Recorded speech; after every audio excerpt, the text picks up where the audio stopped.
ఇక కిడ్నీ రాకెట్పై పోలీసులు విచారణ వేగవంతం చేశారు. బాధితుడు మధుబాబును గుంటూరు ప్రభుత్వ ఆసుపత్రిలో మెడికల్ టెస్టులు కూడా ఆయనకి చేశారు. మెరుగైన వైద్యం అందించారు డాక్టర్లు. ఇక లోన్ యాప్ నుంచి తీసుకున్న అప్పు తీర్చేందుకు మధుబాబు కిడ్నీ అమ్ముకున్నట్టుగా పోలీసులు గుర్తించారు. దీనిపైన అప్డేట్స్ మా కరెస్పాండెంట్ అశోక్ని అడిగి తెలుసుకుందాం. అశోక్, చెప్పండి, మధుబాబు దగ్గర నుంచి క్లియర్ కట్గా వివరాలు తెలుసుకుంటున్నారు. నిన్న అధికారులు అనేది మనం నిన్న మాట్లాడాం.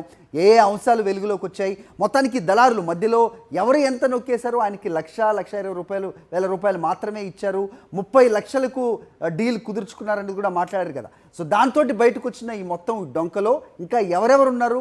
పోలీసులు ఏ దిశగా దర్యాప్తు చేస్తున్నారు? నగరంపాలెం పోలీసులు విచారణ వేగవంతం చేశారు.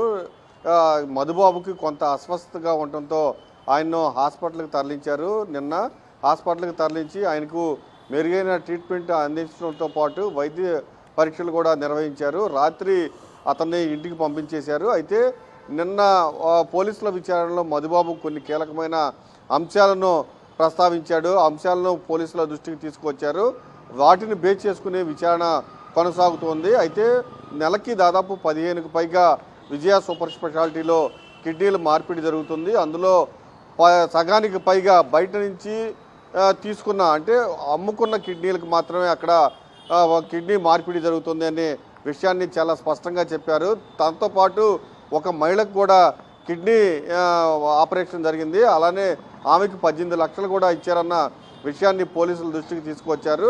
అయితే పోలీసులు పూర్తి స్థాయిలో వీటన్నిటిపైన దర్యాప్తు చేస్తున్నారు. ఈరోజు గుంటూరు జీజీహెచ్లో కూడా విచారణ జరిపే అవకాశం ఉంది. ఎందుకంటే కిడ్నీ మార్పిడికి సంబంధించి అనుమతులు కావాలంటే ఒక ప్యానెల్ ఏర్పాటు చేస్తారు. ఆ ప్యానెల్కి సంబంధించి గుంటూరులో జీజీహెచ్ ప్యానెల్ అనుమతించినట్లు కూడా తెలుస్తూ ఉంది. దానికి సంబంధించి ఈరోజు విచారణ జరిగే అవకాశం ఉంది. దాంతోపాటుగా మరొకసారి మరికొన్ని వివరాలు సేకరించాలంటే మధుబాబును మరొకసారి విచారించాలన్న ఆలోచనలో కూడా పోలీసులు ఉన్నారు. ఎందుకంటే క్లియర్ కట్గా అంశం ప్రతి పిన్ టు పిన్ నోట్ చేసుకుంటూ ఉన్నారు పోలీసులు. దాంతోపాటుగా లోన్ యాప్, గతంలో మధుబాబు చిన్న చిన్న వ్యాపారాలు చేశారు. కరోనా సమయంలో పూర్తిగా ఆర్థిక ఇబ్బందుల్లో కూరుకుపోవడం జరిగింది. దాని తర్వాత ఆ ఇబ్బందులను, ఆ అప్పులను తీర్చడానికి లోన్ యాప్లను ఆశ్రయించారు. లోన్ యాప్ల దగ్గర అప్పులు తీసుకున్న తర్వాత అప్పులు మరింత పెరిగిపోయాయి. అప్పులు మరింత పెరిగిపోయిన తర్వాతే ఆటో నడుపుతూ ఉన్నప్పుడు ఒక స్నేహితుడిని అడిగితే కిడ్నీ అమ్మితే 30 లక్షల వరకు డబ్బులు వస్తాయని చెప్పడంతో అతని సలహా మేరకు కిడ్నీ అమ్మకం జరిగింది.